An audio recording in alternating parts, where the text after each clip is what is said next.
écoutez Sexe, Drogue et Philo avec Amélie Stardust et Alexis Kurodo-Coder. Aujourd'hui, on jase de la mort.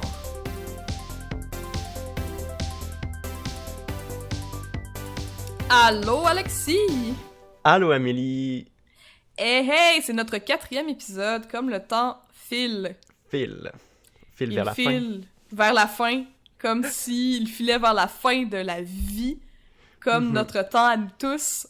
Hey, ça commence fort quand même, qu'est-ce qu'on Bim. dit? Bing bang boom! Aujourd'hui, on va parler de la mort, comme vous pouvez le voir avec le titre de l'émission. On va parler de la mort, pas d'un point de vue gruesome ou mélancolique ou triste. En tout cas, ça se peut que ce soit un petit peu triste. En fait, c'est normal, je pense, de redouter de parler de la mort parce que dans notre société, c'est un petit peu un tabou. Mais vous inquiétez pas, on n'est pas là pour être déprimant. En tout cas, on essaye de Non. pas l'être.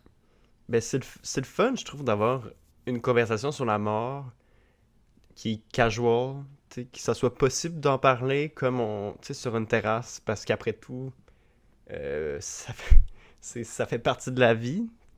C'est ça qui...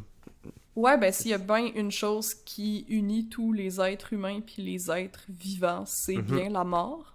C'est quelque chose qu'on va tous avoir à dealer avec, d'une façon ou d'une autre. On a tous nos croyances, on a toutes comme notre perception de la mort, ça a toute une place différente dans nos vies. Ça dépend de notre culture, ça dépend de plein d'affaires dont on va parler. J'ai envie de savoir, toi, Alexis, la mort, pour toi, c'est quoi dans ta vie? C'est une grosse question. Je me rends compte que j'ai pas vraiment peur de ma propre mort. Tu sais, on dirait que c'est pas quelque chose qui m'embête parce que, tu sais, j'ai beaucoup pensé, puis pour moi, tu sais, ma propre mort, c'est un peu comme un non-sens, une contradiction. C'est comme réfléchir à... C'est un esprit qui réfléchit au contraire de lui-même, puis peu importe comment j'y pense, c'est quelque chose que je connaîtrai jamais. Tu sais, genre, je pourrais jamais faire l'expérience de ma propre mort. C'est vrai. Puis je me dis... Fait qu'en fait, je m'en fous, même si en même temps, c'est sûr que, genre, si demain on me dit que j'ai une maladie incurable, je vais être vraiment fâché parce que je pourrais pas aller au bout de mes rêves et de mes ambitions, puis je vais être aussi vraiment fâché pour les gens qui m'aiment. Mais moi, là où la mort m'agace m'agace, c'est un euphémisme. Là où j'ai le plus comme le sentiment de vertige, c'est quand je pense à la mort de mes proches, parce que ça, c'est quelque chose que je vais vivre à un moment donné. Il y a des... C'est ça aussi qui est fou, tu sais. Ouais. Des fois, on pense à la mort de certaines personnes hypothétiques, genre, mais je sais de source sûre que mes parents vont mourir, puis que je vais vivre leur mort. C'est quelque chose de vraiment étrange, parce qu'on dirait qu'on parle jamais de la mort comme... Tu sais, ce genre de mort-là, de comme, oui, je sais que cette personne que j'aime va mourir. C'est drôle, en tout cas. Je pense que c'est ça en ce moment mon rapport à la mort, mais tu sais, on va en parler plus en détail, là, mais juste demain, c'est ça. OK. C'est intéressant. Parce que, tu vois, nous deux, on est amis depuis combien d'années? Genre 14 ans, peut-être? Ouais. Ben, peut-être moins que ça, là, peut-être 11 ans. Mais on n'a jamais eu cette discussion-là. Tu sais, on est quand même des amis proches, là, dans le sens où on se voit d'habitude peut-être une fois par semaine, là, quasiment. Tu sais, si on n'a pas Donjon Dragon, qu'on joue ensemble, on a des événements sociaux où on se voit juste nous deux, là, on a le podcast. Mais on n'a jamais eu cette discussion-là. C'est fou, hein? Ouais. Puis pourtant, tu sais, la mort, c'est bien le truc auquel... Tu sais, il y a des gens qui croient que la Terre est plate, il y a des gens qui croient qu'il n'y a rien après la mort, d'autres qu'il y a quelque chose après la mort, mais il y a personne qui va nous dire... En tout cas, on invite la personne à commenter. Y a-t-il quelqu'un qui croit pas à la mort? Ouais. Tiens. Moi, la mort, ça l'a vraiment évolué, en fait. Ma vision de la mort, en fait. Il y a quelques années, ou même mois, j'étais terrifiée à l'idée de la mort. Je faisais des crises de panique, là. J'avais des grosses peurs, là, des crises d'angoisse parce que je pensais au fait que je vais mourir. Moi, contrairement à toi, ce qui me choque vraiment, c'est ma non-existence. C'est le genre de vide infini. Tu sais, c'est le fait de juste plus exister, ça me fait capoter parce que je peux pas imaginer, comme t'as si bien dit tantôt, comment est-ce que tu peux... Ton esprit qui existe juste depuis que t'es conscient peut envisager le fait de juste plus être.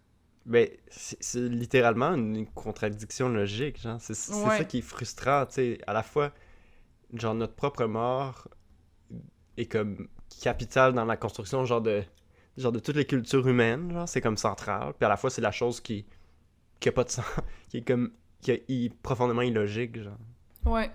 Fait que c'était vraiment paniquant pour moi. Fait que je me suis mis à écrire un livre sur la mort parce que je suis autrice et illustratrice maintenant. Ouais, je suis publiée. Mes illustrations sont publiées. Le chapeau de fruits sort le 17 août en librairie. Allez toutes vous le procurer. Ouais, c'est ça. Non, mais bon. Je suis autrice. Donc, moi, ce que je fais quand je suis stressée par quelque chose ou que je suis fascinée ou peu importe, quand quelque chose prend beaucoup de place dans ma vie, dans mon esprit, j'écris. C'est la façon que moi j'ai de m'exprimer. Fait que je me suis mis à écrire sur la mort, je me suis mis à faire des recherches à propos de la mort, à propos de... Est-ce que... En fait, ce qui m'intéressait le plus, c'était de savoir s'il y avait d'autres personnes qui étaient effrayées comme moi de la mort. Parce que justement, vu qu'on n'en parle pas, ben, je me sentais vraiment seule dans cette peur-là. Je me suis rendu compte que c'est... En fait, tout le monde a un peu peur de la mort. Ouais. T'sais. Tout le monde y pense tout le temps. C'est ça qui est fou. Ouais. Ben, tout le temps, c'est peut-être... Non, tu sais, c'est fort. Mais souvent, fort. Dans le sens... C'est partout... C'est partout autour de nous, tu sais, on le vit aux saisons, même si, bon, les saisons, c'est pas nécessairement le meilleur exemple parce que ça renaît, alors que, ben, on ressuscite pas nécessairement. Il y a des personnes qui meurent, bref. Fait que je me suis mis à vraiment m'informer là-dessus, puis ça m'a comme apaisé un peu, je pense. De lire les différentes perspectives des différentes cultures, de comment est-ce que les humains qui existaient avant moi, ils ont dealé avec ça.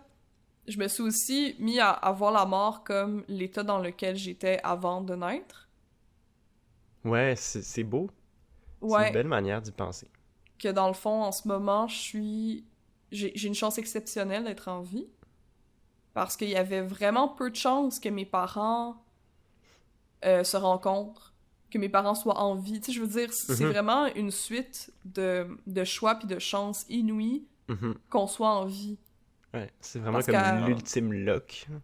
Ouais, tu sais, il y a des personnes que si leurs parents avaient manqué le bus une fois, ils se seraient pas rencontrés ou ils auraient pas rencontré la personne qui va leur présenter leur partenaire avec qui ils vont décider de fonder une famille. Tu sais, il y a vraiment beaucoup de facteurs qui étaient vraiment de la pure chance. Parce que moi, je crois pas nécessairement au destin, puis c'est ma croyance à moi.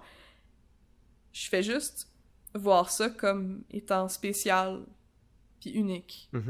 Puis que chaque personne autour de moi, puis c'est un peu... Moi, c'est ma propre spiritualité, mais que chaque personne est tellement importante, unique, puis belle, parce que sans cette personne-là, l'univers serait pas pareil. Puis qu'on fait partie de l'univers, tu sais. Ouais. Puis de là, mon nom de famille que j'ai choisi, Stardust, parce que ça veut dire poussière d'étoiles. Parce que pour moi, ben, on fait partie de l'univers. Genre, je suis pas dans l'univers, je suis l'univers. Comme. Ouais.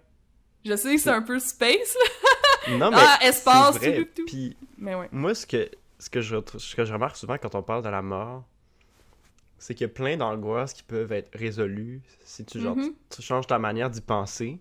Si on disait que la mort, c'est absurde, fait on a toutes sortes construit toutes sortes d'idées qui sont pas toujours... tu sais, qui sont pas obligés d'être cette idée-là de la mort qu'on a, tu sais, de penser... Ouais. En tant que, moi, un athée qui croit qu'il n'y a rien après la mort, je suis pas obligé d'imaginer que je vais cesser, c'est le néant qui m'attend, tu sais. il y a des manières d'y réfléchir puis de penser, comme tu dis, dans la mesure où je suis l'univers, mais tu redéfinis ton rapport à ton identité, puis l'identité de l'existence, genre. Puis ça redéfinit en même temps ton concept de la mort, puis ça le rend beaucoup plus doux. Mais cette façon-là de penser la mort, ça a un nom, en fait. Ouais, il y a un mouvement qui se fait. J'imagine que c'est... Tu sais, avec Internet, on a vraiment plus accès à ce que les gens pensent, ou du moins qu'à ce qu'ils décident de partager. Fait que là, on se rend compte vite que parfois, il y a certaines expériences humaines qui sont partagées par vraiment beaucoup de monde, ce qui fait en sorte qu'il y a des communautés parfois qui se forment autour de ça. Puis, c'est quelque chose qui s'appelle la vision positive de la mort. Du death positivisme, donc du positivisme de la mort. Puis c'est pas de la fétichisation, là. C'est pas une question d'avoir hâte de mourir ou quoi que ce soit. C'est juste une question, justement, de comme voir la mort positivement, là. C'est comme plus spirituel, plus existentiel. Ouais, ben tu veux-tu que je te lise certains de leurs tenets, là, si on veut, là? Vas-y. Ok, je vais essayer de le traduire comme live là, pendant que je les lis. Fait que excusez-moi si c'est un peu chaotique là, comme lecture. Là. Donc, leur premier tenet, c'est que je crois que en cachant la mort et les gens qui meurent, qui sont mourants, derrière des portes fermées, on fait plus de mal que de bien à notre société. Deuxièmement, je crois que la culture du silence qui entoure la mort devrait être brisée à travers de discussions, de rassemblements, d'art, d'innovation et d'éducation. 3. Je crois que parler à propos de cette mort inévitable n'est pas morbide, mais démontre une curiosité naturelle à propos de la condition humaine. 4. Je crois que le corps mort n'est pas dangereux et que tout le monde devrait être empowered, donc devrait trouver du pouvoir, d'être, s'il le désire, involved, comment est-ce que je pourrais dire ça? Engagé dans la préparation et les soins de sa propre mort. Et 5... Il y en a 8, là, by the way. Là, on est presque arrivé. Mais c'est intéressant, je trouve, quand même. Oui. Le numéro 5, c'est « Je crois que les lois qui entourent la mort, le processus de mourir et la fin de la vie devraient s'assurer que les souhaits de la personne sont honorés. Peu importe son identité de genre, sexuelle, culturelle ou religieuse. 6. Je crois que ma mort devrait être traitée d'une façon qui ne pose pas de grands dommages à l'environnement. 7. Je crois que ma famille et mes amis devraient savoir quels sont mes souhaits en ce qui concerne la fin de ma vie. Et que je devrais avoir tous les papiers et la logistique nécessaire disponible pour que je puisse m'assurer que ces souhaits-là sont connus, dans le fond. Et le dernier, je crois qu'une... attends, c'est compliqué. Advocacy, hey. Attends, ok. Je crois qu'une agentivité honnête et ouverte entourant la mort peut faire une différence et peut changer la culture. Fait que c'est ça. Ça, c'est les tenets de ce mouvement-là, qui est pas une religion, là. Tu sais, je dis des tenets, mais c'est un mouvement de pensée. Puis ça a été popularisé par une personne qui se fait appeler...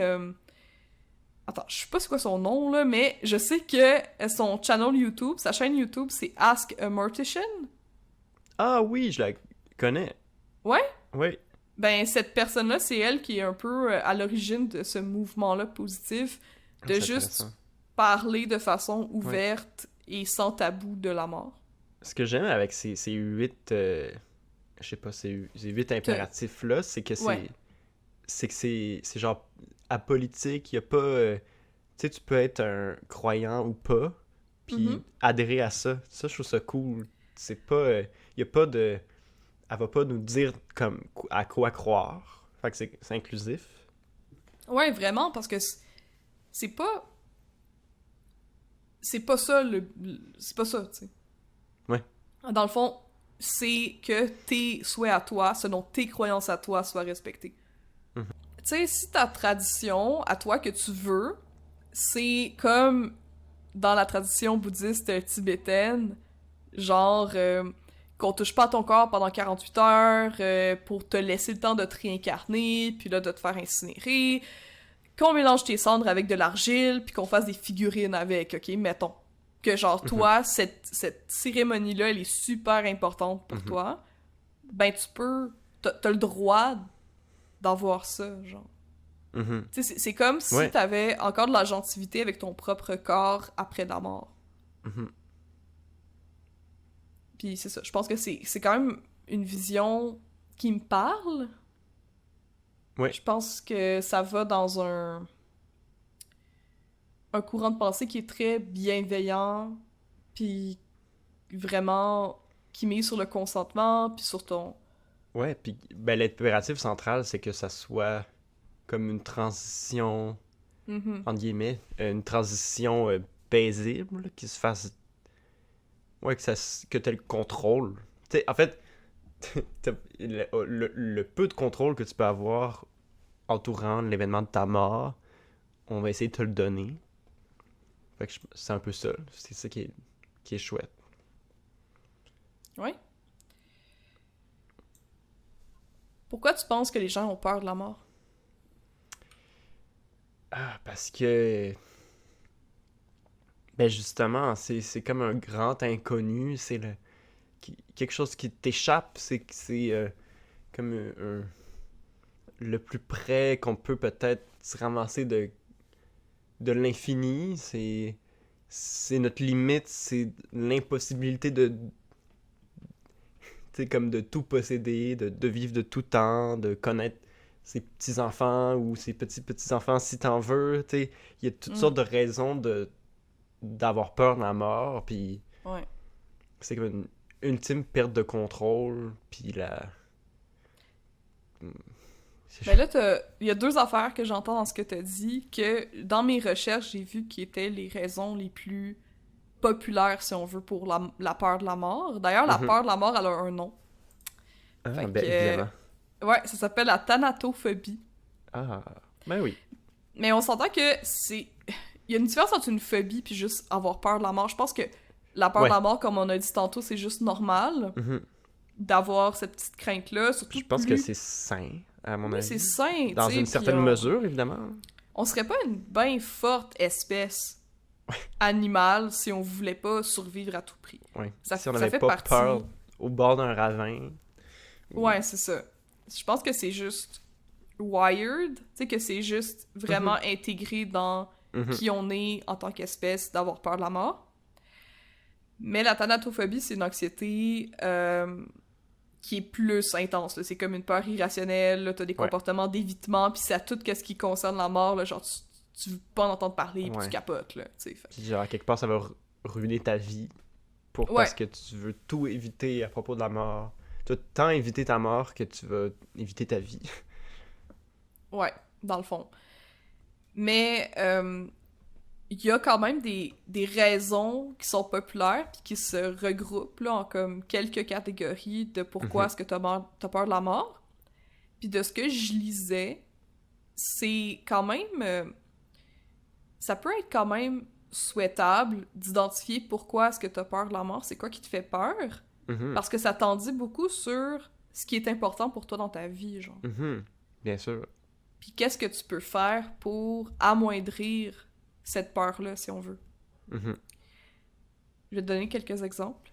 Tu sais, ce que t'as dit tantôt, de ce que j'entendais, c'est un peu, premièrement, la peur de missing out. Tu sais, la peur de manquer des événements importants, puis de pas être là, de pas y assister. Ouais.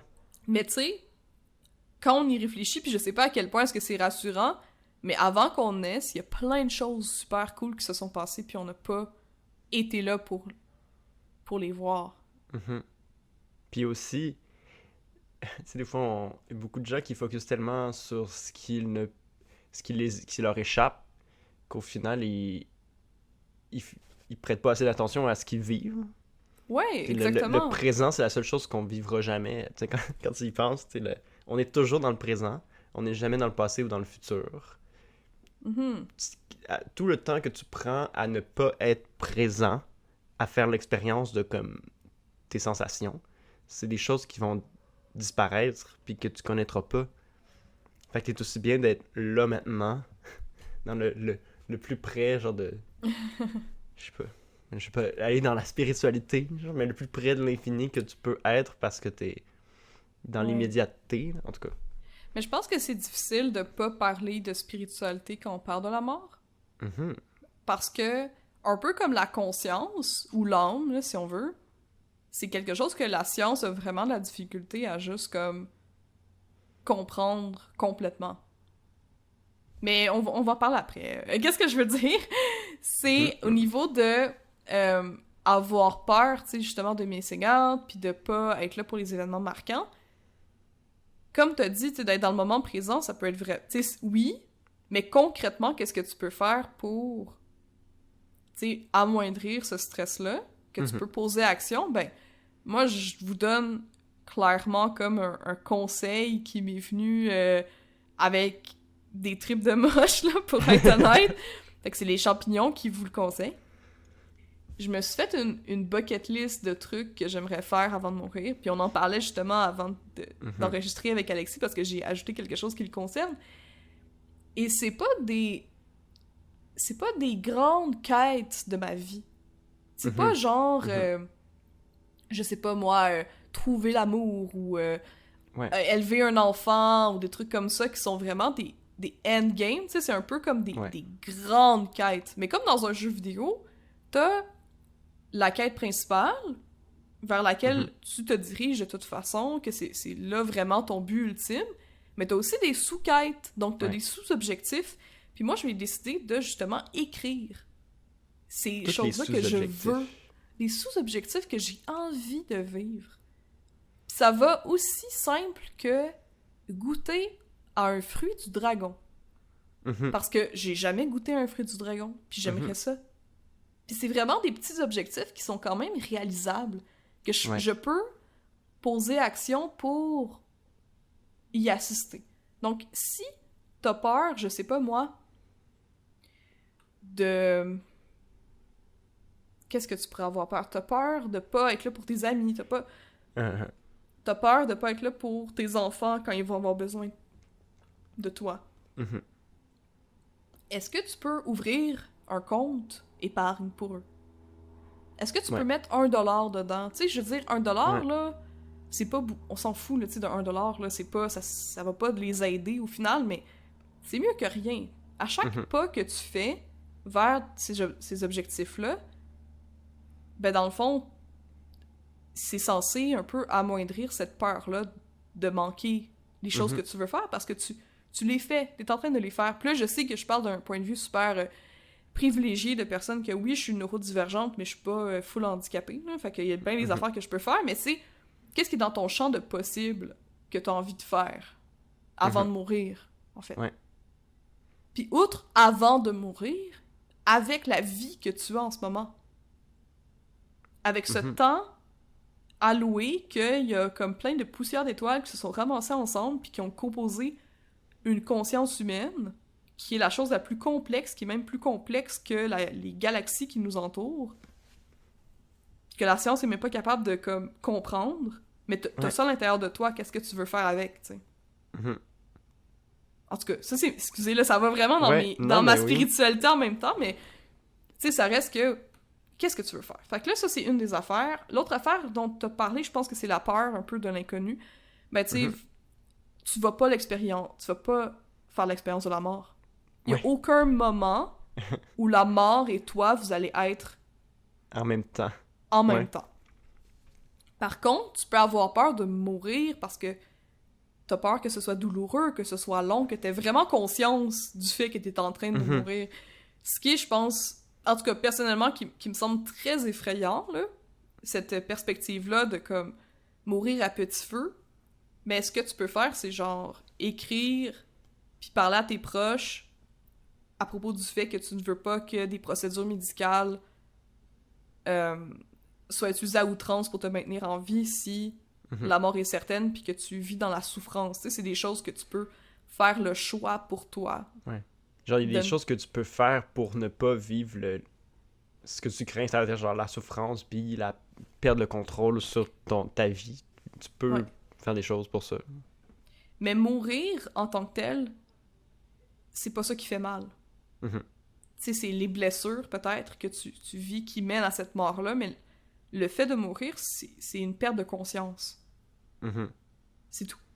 Mais ça me fait penser à un truc. Moi, j'ai beaucoup plus peur de perdre la raison que de perdre la vie. Justement parce que c'est comme la mort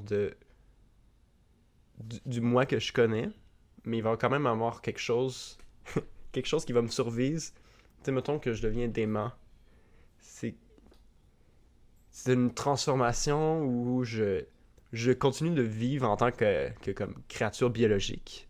Mais ma conscience, tout ce par quoi je me définis, tu sais, en tant que personne, va petit à petit se transformer.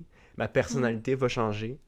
Puis imaginer que je puisse passer à travers ça puis me perdre moi-même, c'est ça un truc que je trouve terrifiant. Puis c'est entre autres, tu sais, une des raisons pourquoi je me suis mis, une de mes motivations pour me mettre à faire du sport puis à courir. C'est après avoir lu une étude qui disait que j'ai genre 50% moins de chances de faire de la démence, de Alzheimer, Parkinson et compagnie si tu fais de l'activité physique au début de ta vie. Puis j'étais comme, ok.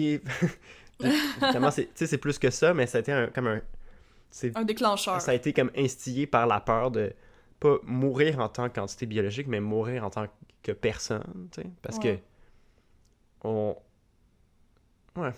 Puis, ça m'amène à penser au fait que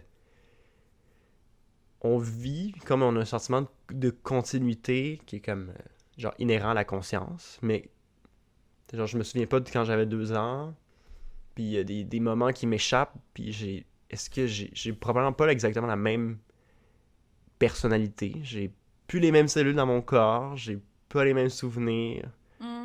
Qu'est-ce que, tu sais, après ça, qu'est-ce que ça veut dire de continuer à vivre? D'être. D'être. Ouais. Puis tu peux pousser ça, puis te demander, tu sais, dans la mesure où on sait maintenant, tu sais, que la science puis l'expérience nous montrent que un individu peut pas vivre tout seul dans une boîte. Ça marche pas, tu sais. Pour exister, puis avoir une conscience, puis une identité, puis une personnalité, faut que tu aies des perceptions, des relations avec d'autres personnes. Donc, l'identité individuelle est toujours liée à d'autres personnes. Puis, elle est toujours changeante, toujours en construction, en rapport avec d'autres. Fait que, après ça, quand un individu meurt, c'est un ensemble de propriétés qui disparaissent, mais il va laisser des traces, il ou elle va laisser des traces dans les autres, puis autour de lui ou elle. Absolument. Fait que ça aussi, c'est une autre manière de se rassurer. Ben, en tout cas, moi, c'est un truc qui me rassure, c'est de me penser de la même manière que, genre, je suis poussière d'étoiles. Tu sais, genre, je suis l'univers, mais je suis aussi la société. Je suis aussi la communauté dans laquelle je suis. Puis les liens que je tisse autour de moi en ayant un impact sur les autres, puis les autres qui ont un impact sur moi. C'est aussi à travers ça que j'existe. Comme Alexis, c'est pas juste un corps. À mon avis, c'est pour ça aussi que regarder par exemple un cadavre, c'est si weird. Parce que t'es comme. Genre, c'est pas la personne. Genre, c'est plus la personne que j'ai connue. Tu sais, je me souviens de quand j'ai vu le corps de ma grand-mère. C'était. On dirait que je regardais son corps, puis je ressentais pas de la tristesse parce que j'étais comme, c'est pas ma grand-mère. Mm-hmm. Ma grand-mère, c'est tous les souvenirs que j'ai avec elle, c'est les frustrations, de ma mère, c'est la colère, l'amour, etc. C'est tout un ensemble d'événements. C'est elle dans son appartement, c'est l'odeur de cigarette, je sais pas, tu sais, c'est comme... Je suis absolument d'accord avec toi, tu sais.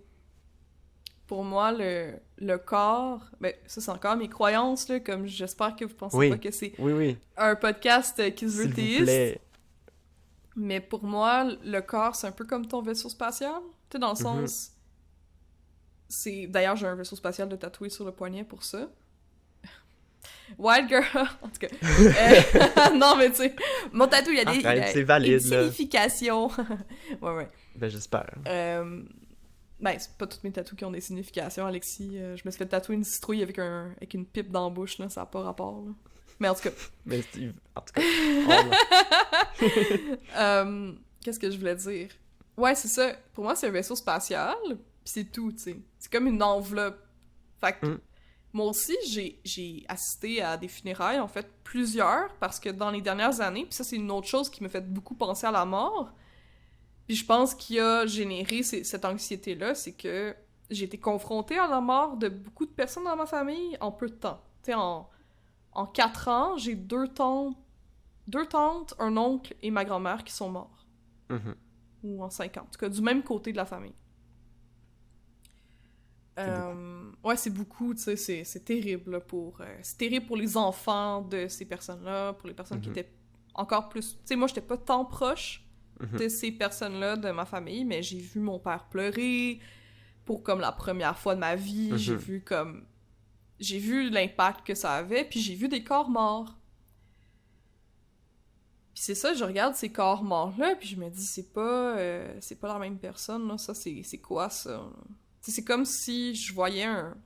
Ben là, je veux pas exagérer, mais pas un déchet, mais tu sais, je veux dire, c'est pas la personne, c'est juste quelque chose comme un papillon qui laisse sa coquille, là, qui laisse son cocon vide à terre, tu sais, ça comme... m'intéresse pas de regarder ça. Ça, grâce à quoi a pu exister la personne, mais là, la personne est disparue. Fait que c'est comme... C'est plus intéressant, puis... C'est comme, merci, vaisseau spatial, mais...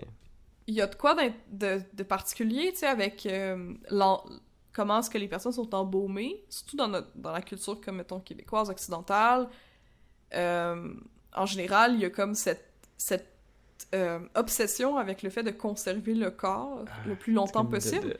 Alors, ces corps-là sont injectés avec des produits chimiques qui conservent le corps. Fait que, tu sais, moi, je vois en plus ces personnes-là, puis je sais qu'ils sont pleins de produits chimiques. Ben, ils ont été vidés de... Ils ont été vidés, ils ont été travaillés, ils ont eu des injections, puis là, je vois leur peau est comme tirée, c'est comme, je veux pas aller dans les détails trop morbides, là, c'est pas ça le but. C'est juste une question de dire que c'est étrange quand même, les funérailles. Ce qui m'emmène à une autre raison pour laquelle les gens pourraient être effrayés de la mort, c'est qu'il y a des personnes qui ont peur de ce qui va se passer après la mort. Qu'est-ce qui va se passer? Premièrement, avec leur corps. Est-ce qu'ils ont... Tu sais, ils imaginent leur corps se décomposer, leur corps se faire brûler, tout ça. Je pense que de juste se demander, puis d'ailleurs, Ask a Mortician, la chaîne YouTube dont je parle, puis qu'on va mettre là, sur la page Instagram, vous inquiétez pas, elle en parle dans une de ses vidéos, tu sais, au sujet de confronter sa propre mort, c'est qu'est-ce que tu veux, toi? Qu'est-ce qui te fait le moins flipper, dans le fond? Qu'est-ce qui te fait le moins capoter de penser que ton corps va faire l'expérience de... Qu'est-ce qui va se passer avec ton corps après? Est-ce que tu trouves ça rassurant d'être dans une boîte, dans un cercueil, puis d'être enterré? Est-ce que c'est quelque chose que tu peux aller avec? Que t'es comme, ouais, c'est là que je veux que mon corps repose, je veux que c'est dans une genre de boîte avec des produits pour le maintenir le plus longtemps possible, parce que l'idée que mon corps se décompose, je trouve ça vraiment trop rushant, fait que j'aime mieux qu'il soit juste comme intact pendant le plus longtemps possible. Ouais, genre, à défaut de que mon esprit survive, je veux que mon corps puisse être identique à maintenant le plus longtemps possible. Le plus longtemps possible. Ça, c'est le cercueil. Ou est-ce que tu trouves ça un peu claustrophobique, puis t'aimerais vraiment pas ça, être dans une boîte, puis comme ça te fait bad tripper d'être dans un tout petit contenant comme ça, pour l'éternité, tu sais? Est-ce que l'idée de te faire brûler, donc que ton corps soit réduit en cendres, donc qu'il soit détruit, pour toi, ça fait du sens. Pour toi, c'est comme poétique, peut-être, que c'est aussi selon tes valeurs, je sais pas, de juste détruire ton corps alors plus que ton esprit n'est plus là, ton corps non plus, puis que c'est juste comme... Pour toi, c'est la meilleure façon de traiter cette finalité-là? Ou est-ce que tu trouves ça... t'aimes pas ça la chaleur en général, fait que ça fait pas de sens avec toi? Est-ce que tu trouves que c'est mauvais pour l'environnement, puis que tu veux pas ça, puis nanana? Tu sais, pose-toi la question, qu'est-ce que tu veux qu'il se passe? Est-ce que tu veux que ton corps soit enterré comme ça, comme dans un drap ou quoi que ce soit, puis qu'il se décompose super vite, qu'il devienne un avec la terre? C'est quelque chose que toi, que tu trouves... qui fait du sens avec tes valeurs, qui fait du sens avec ce que tu veux être, ce que tu veux devenir?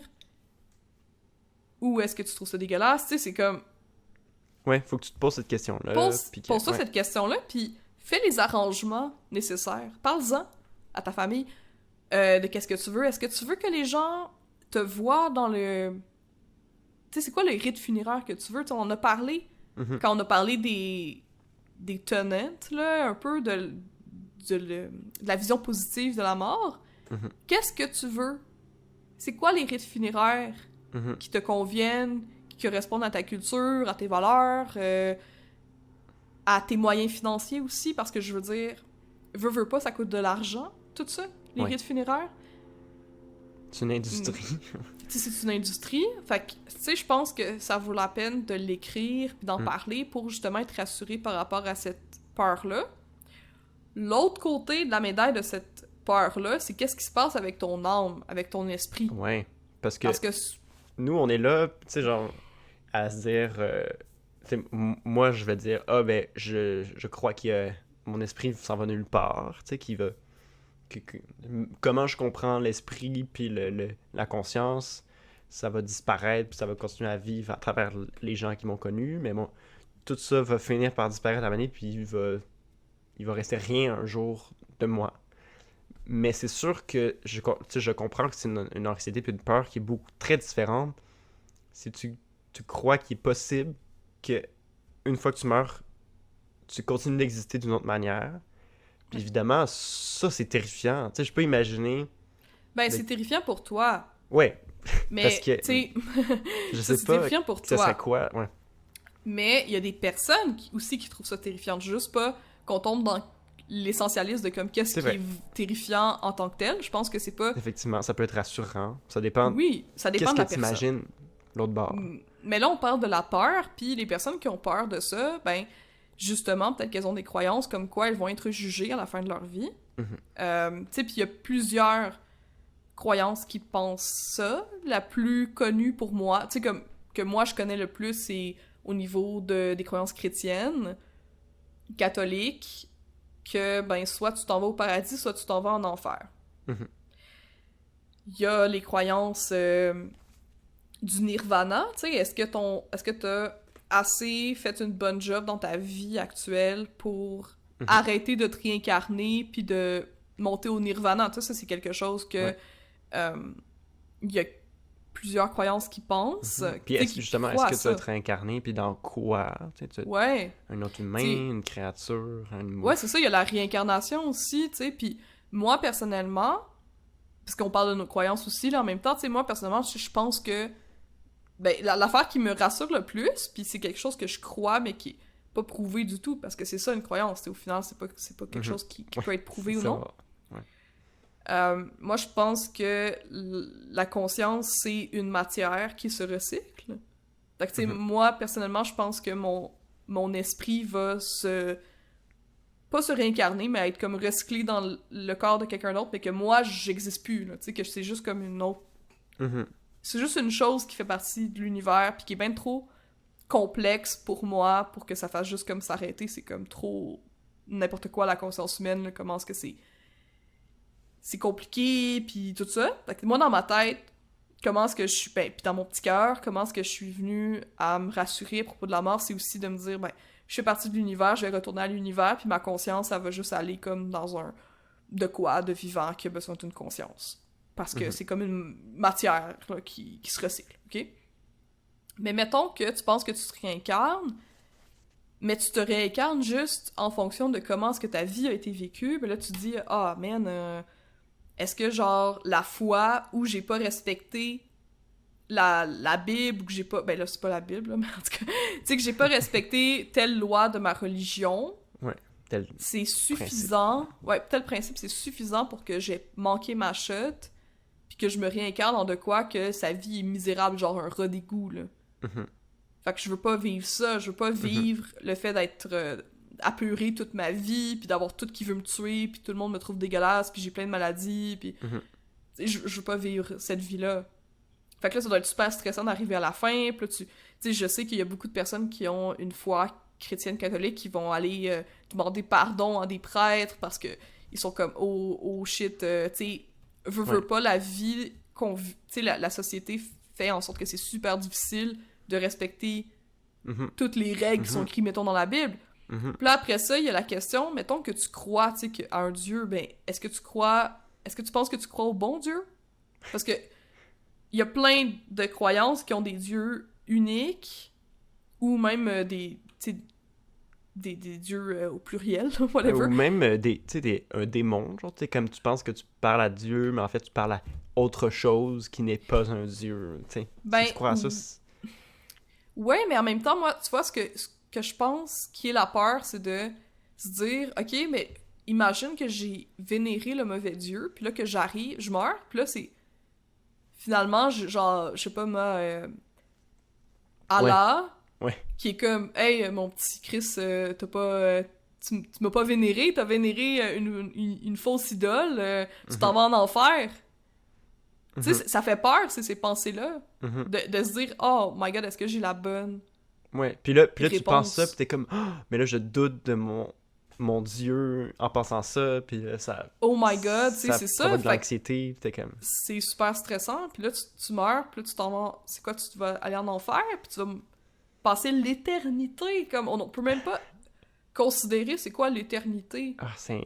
Parce que même notre univers est pas éternel. C'est quelque chose que je veux pas m'avancer dessus, parce que c'est la fois la plus terrifiante au monde de penser à la fin de l'univers.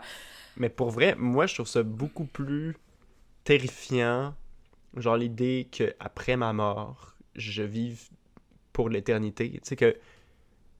Tu sais, imaginez que, hypothèse numéro 1, je meurs, puis là, tout à coup, moi, j'apparais comme au paradis, puis là, t'as quelqu'un qui est comme... Bienvenue, ta demeure éternelle. Moi, je dirais comme, pardon, l'éternité. Ah, tu sais que... Ouais, c'est intense. Puis tu sais, avec comme... qui tu veux passer l'éternité? Tu vas... T'sais, honnêtement, là. C'est parce que l'éternité, genre... Je sais pas si... On dirait on se rend pas compte, mais comme... Il va y avoir un début puis une fin à l'univers. Fait que dans l'éternité, tu vas avoir assez de temps pour passer 1 milliard d'années en tête à tête avec chaque humain qui a jamais vécu sur Terre. Puis à la fin, tu vas falloir que tu recommences. Là. T'es comme... je sais pas. C'est comme tu vas avoir tout dit à tout le monde. Comment ça peut être... En tout cas, je trouve ça super anxiogène. Moi, je veux à un moment donné cesser d'être. Mais tu sais, chaque croyance c'est correct là, d'avoir. Là. C'est juste une question de comme... Je comprends ma manière full. d'imaginer ça. Ouais.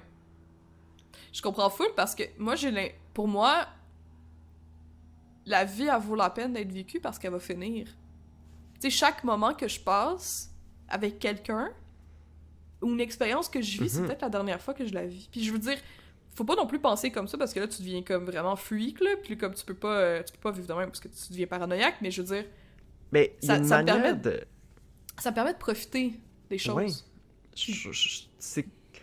C'est catchy, là, mais c'est que le fait que les choses ont une fin qui les rendent belles, c'est ça qui fait que ça t'amène à t'es comme, tout à coup, attention à ce que je vis maintenant parce que cet instant-là, il va finir à un moment donné. Tu sais que la beauté des fleurs vient du fait qu'elles sont si faciles ils se fanent si facilement, puis prendre conscience, à mon avis, de que les choses finissent, ça leur donne, tu sais, comme... C'est bouleversant, c'est terrible, mais ça leur... De la même manière, ça montre le côté bouleversement beau, tu sais, des choses. Tu sais, comme... S'il y a... Sans une fin pour mesurer la beauté du monde, ben, tout est blend, puis les choses n'ont pas de valeur, de richesse, parce qu'elles sont juste là. Puis elles sont pas évanescentes. Mais en plus, si on va au paradis, on va se faire virer de bord parce qu'on a été gays, nous autres, là. Moi, là... On peut pas donner de ça, on peut pas aller au paradis, man. Moi, des fois, je pense à ça, puis je suis comme... d'un coup, qu'il y a quelque chose après la mort. Puis je me dis... Je sais pas. Genre, je peux pas croire qu'il y a un dieu qui a créé l'univers, ok, puis qui est bienveillant, qui va me voir arriver, puis là, tu sais, comme... J'ai fait de mon mieux, puis il sait, lui, genre, que je pouvais pas faire autrement, parce que il sait tout, puis tu sais, comme... Comment me punir... En tout cas, ça, c'est une autre histoire, mais... Ouais. Ça le rentre en jeu, genre, la question de la liberté individuelle, puis genre, qu'est-ce qu'on peut faire, mais... Je sais pas. Si tu vis dans l'instant, puis que tu essaies de cultiver la beauté, dans une conscience saine de la finitude des choses, puis que tu essaies de bien faire, puis Tu dis, ça se peut pas qu'ils voient pas ça, tu sais. Ouais, puis qu'ils soient comme sorry not sorry, t'as pas, genre, fait réciter telle prière. Ouais. En tout cas, je sais pas si on va regarder ça au montage, mais en tout cas, le Dieu du Nouveau Testament, il a pas de chill. Je pense pas. J'espère que c'est pas lui, là. En tout cas. Oh, blasphème, cancel. Tu sais, moi qui essaie d'être super raisonnable depuis tantôt, là, c'est juste que ça m'intéresse vraiment, le théisme, là, en général, comme je m'intéresse beaucoup aux religions. Comme pour moi, c'est quelque chose qui est inhéremment lié à la mort. T'sais, on essaie vraiment de trouver un sens, pas seulement à la vie, mais à la mort, puis de se rassurer d'une certaine façon. Puis si de se dire que la façon dont ta culture puis ta communauté vivent, c'est la bonne façon de vivre, puis que c'est grâce à ça, vous allez être récompensé à la fin de votre vie, good for you. Tu sais, faut juste se trouver quelque chose de réconfortant puis auquel croire. Ouais. Après ça... Je trouve ça dommage que, tu sais, moi je suis athée, mais qu'il y a des athées... Ben, en fait, qu'il y a des gens qui soient méprisants par rapport aux gens qui croient qu'il y a quelque chose après la mort, ou qu'il y a un Dieu, parce que, je sais pas, il existe ces croyances-là, ou des croyances similaires, depuis que les humains existent. C'est inhérent à l'existence humaine de réfléchir à la mort, puis d'avoir des croyances, puis de croire quelque chose ou pas après, de se formuler des hypothèses, c'est comme fondamental à toute société. Fait que c'est dommage, genre, de mépriser ou de se croire supérieur à un autre par rapport à ça, alors qu'on est tous dans le même bateau, là, on essaie tous de s'en sortir différemment, on a toute des trucs, genre, une spiritualité à notre manière. On essaie de trouver un sens, puis je regardais des... tu sais, j'ai pas mal fait de recherches pour mon livre, un peu moins pour le podcast, mais je veux dire, écoute, là, j'ai écrit un livre sur la mort pour en parler aux enfants, là, comme... Je connais les enfants. Oui. Mais j'écoutais, je pense que c'est un épisode de Crash Course Philosophie sur l'identité, tu sais, c'est quoi qui fait en sorte que t'es quelqu'un, puis c'est quoi qui donne un sens à ta vie, dans le fond, parce que... C'est intéressant, ça. Ouais, c'est super intéressant, puis c'est super complexe. Puis, il y a de quoi que, je pense que c'est Platon, là, tu sais, on l'aime bien Platon, là, on n'arrête pas d'en parler, là. On revient tout le temps. Hein? On revient tout le temps. Platon, il est tout le temps là, en arrière de la fenêtre. Donc, allô? Ouais, allô? Allô? Qu'est-ce que je disais? Fait que, qu'est-ce qu'il a dit, c'est que il y a de quoi, il y a une naissance, puis tu sais, on n'aime pas ça, l'essentialisme, nous autres, là. L'essentialisme puis le néolibéralisme, c'est comme les ennemis jurés du podcast Sexe, Drogue et Philo. Mais... my god. Ok, genre, full parenthèse, mais comme, j'avais une prof de théâtre, comme, au début du secondaire, qui arrêtait pas de me dire, dis pas oui, mais, genre, à chaque fois que je disais oui, mais, elle était comme, non, pas de oui, mais, puis ça me faisait tellement chier, là. Fait que je vais dire un gros oui, mais, dans ce cas-ci, je pense que c'est quand même intéressant, au niveau de l'essentialisme, de l'essentiel, en fait, c'est que Platon, il dit... Mettons un couteau. Qu'est-ce qui fait en sorte qu'un couteau, c'est un couteau? C'est qu'il coupe. Il coupe. OK. Genre, il peut avoir une forme... il peut avoir n'importe quelle forme. Il peut avoir une manche en bois, ou en verre, c'est pas important. Tant qu'il coupe, c'est un couteau. Ouais. Fait qu'une chaise, c'est que de quoi que tu peux t'asseoir dessus. Mm-hmm. Ok, Genre, ça sert à c'est s'asseoir. les propriétés essentielles des choses. C'est l'essence. Fait que c'est quoi ton essence? T'sais, c'est quoi l'essence? C'est quoi qui te fait en sorte que toi, t'es toi? Mm-hmm. Puis de te questionner sur, ok, moi, je suis Amélie, j'aime ça inventer des histoires, j'aime ça telle affaire, tu sais, j'aime ces amis-là, j'aime cette personne-là. Puis ça fait en sorte que je suis la personne que je suis. Si j'avais pas tout ça, je serais plus moi. Ouais. Puis tu sais, tu peux enlever genre une ou deux de propriétés de temps en temps, puis en mettre une autre, mais à la fin, tu restes Amélie, tu sais, comme on peut, tu changes ta couleur de cheveux, whatever, tu prends des ibuprofènes, c'est encore Amélie. Ouais, puis tu sais, tantôt, tu disais, je suis plus la même personne que quand j'étais enfant, mais il y a des affaires qui sont restées. Il y a des affaires qui restent. Une continuité, il n'y a pas eu une rupture, genre, où j'ai disparu, puis là, quelque chose de nouveau. Non.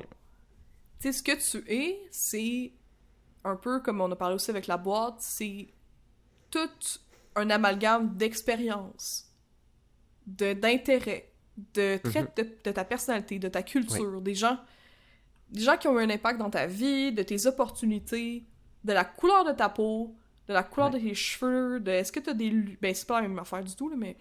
De est-ce que t'es neurotypique, est-ce que t'es neurodivergent, est-ce que t'as un handicap, toutes ces affaires-là, ils font partie de toi, puis ils te rendent unique, tu sais. Fait que c'est ça, dans le fond, un peu... qui fait en sorte que t'es toi, puis t'es pas quelqu'un d'autre. Puis que quand tu vas mourir, ben ça va être la mort de toi, tu sais. Puis ça va être important dans une certaine mesure parce que tu fais partie de l'univers, tu sais. Mais est-ce que la mort, c'est important pour toi? Ben, on sait pas parce que tu la vivras pas, la mort. Oui. Elle existe. Elle existe chez les autres autour de toi. Elle existe parce que cette mort-là fait en sorte que peut-être que tu vas pas être là pour tes enfants. Mais là, tu peux faire des actions pour diminuer ces craintes-là, pour comme qu'ils soient pris soin d'eux, tout ça, tu sais, c'est des choses que tu peux faire. Fait que je pense que ça peut avoir vraiment un côté empowering d'arrêter d'avoir peur de discuter de la mort. Ouais. Puis de dire, ok, ça va arriver, pas nécessairement tout, tu sais, ça dépend quel âge tu as aussi, tu sais, la place que ça a dans ta vie, mais ça va arriver, mais en ce moment, t'es en vie. Fait que profite-en. C'est comme, en fait, genre, au lieu de repousser la mort en dessous du tapis, de l'exclure, puis d'en faire comme un mur, comme une porte noire, comme un cauchemar paralysant, c'est quelque chose que tu vas prendre, puis que tu vas examiner, puis intégrer à ton existence. Genre. C'est comme, tu le rentres à l'intérieur de toi. Fait que soudainement, c'est plus terrifiant, c'est une partie de toi, puis c'est correct. Puis moi, j'aime... j'ai lu un livre, ça s'appelle « Discours sur l'origine de l'univers ». Puis c'est un physicien qui s'appelle Étienne Klein qui a écrit ça, puis qui parle de... C'est un philosophe des sciences, puis il parle de... En fait, en gros, pourquoi ça sert à rien de parler de ce qu'il y a avant l'univers, parce que c'est une contradiction logique. Genre, c'est comme impossible de penser par exemple, à l'instant zéro de l'espace-temps. Puis moi, ça me fait beaucoup penser comme à la vie, tu sais, par extension, parce que c'est un discours sur le début puis la fin des histoires, sur les limites. Puis en gros, tu sais, c'est comme un discours sur le fait que les scientifiques, par exemple, ils pourront tu sais, on peut se rapprocher pour essayer de comprendre le plus près possible, par exemple, du Big Bang, essayer de comprendre qu'est-ce qui s'est passé. T'sais, on peut se rapprocher à comme, je comprends qu'est-ce qui se passait à 50 millisecondes avant le Big Bang. Mais on ne pourra jamais comprendre qu'est-ce qui s'est passé à 0 et à moins 1. Parce qu'à 0 puis à moins 1, l'espace et le temps n'existaient pas. Puis Étienne Klein il explique que, tu sais, quand on dit ça, c'est comme vertigineux, tu sais, de dire, l'espace-temps n'existait pas. Mais il nous amène à réfléchir à une manière de voir ça pas comme un un début puis une fin. En fait, le début puis la fin, c'est une mauvaise manière de penser à l'histoire de l'univers. Puis lui, il compare plus ça, tu sais, au lieu de penser, par exemple, à un chemin que tu commences puis où tu t'arrêtes à la fin, à la surface d'un ballon. OK. Parce que, mettons, l'air sur un ballon, là, t'imagines que tu dessines un bonhomme sur un ballon. Puis là, le bonhomme est en 2 dimensions sur le ballon, OK? Le ballon, il n'y a pas un air infini. Mais quand tu te promènes, quand le bonhomme dessiné, genre, il explore la surface du ballon, il va jamais arriver à une limite. Mais il est quand même dans un monde limité. Puis Etienne Klein nous dit que notre rapport... En fait, l'espace-temps, c'est un peu la même chose, dans la mesure où il y a pas de limite à l'espace et au temps. Puis c'est absurde d'essayer d'imaginer un début puis une fin, parce qu'il se contient lui-même, genre, tu sais, t'as pas besoin d'autre chose à l'extérieur. Puis ça, je sais pas, ça m'a comme rassuré, genre, comme au lieu de penser à un vide au début puis à la fin, c'est plus comme, je sais pas, un berceau, une balloune, la vie, c'est tout. En fait, c'est ça que ça dit, puis qui est beau. Tu sais, comme ma vie, c'est tout pour moi, tu sais. Ouais. Fait que c'est comme si ça annule la négation qu'est la mort, genre. Puis ça montre à quel point c'est une absurdité. En tout cas, je trouvais ça m'a fait beaucoup réfléchir, cette métaphore-là du ballon, puis de dire qu'on pourra jamais connaître ce qui précède l'espace-temps parce que nous sommes l'espace-temps, puis que c'est comme une contradiction. C'est vraiment intéressant. J'aimerais ça... Je pense lire ça. Je te passerai le livre. C'est vraiment un petit livre, là. Etienne Klein, j'aime beaucoup. Il y a une chaîne YouTube, les gens, si vous voulez aller voir, c'est un physicien des sciences. Puis là, genre, il parle, genre, du temps. Des fois, c'est vraiment aride, mais des fois, c'est vraiment beau. Bon, on le mettra aussi avec Ask a Mortician sur Instagram. Ouais. L'affaire, c'est que, contrairement à l'espace-temps, notre épisode a une fin.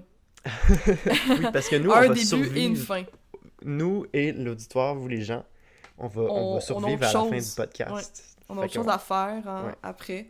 Fait que merci beaucoup de nous avoir écoutés puis de continuer de nous écouter. Ce qui nous aide beaucoup, c'est si vous parlez du podcast à d'autres personnes dans votre entourage puis que vous le partagez. Là, on commence à avoir quelques épisodes avec des sujets variés. Fait que on aimerait ça avoir un petit peu plus de cool kids puis de précieuses qui nous écoutent. Oui, venez avec nous. Super. Fait que, encore une fois, vous pouvez nous suivre sur Instagram. Et on vous dit à la prochaine. Est-ce qu'on a un petit mot pour la fin, Alexis? J'ai pas préparé de petits mots. Je veux dire, moi, mon petit mot, là, c'est comme prenez un moment pour être dans l'instant présent, parce que c'est le plus loin que vous allez être de la mort, c'est maintenant.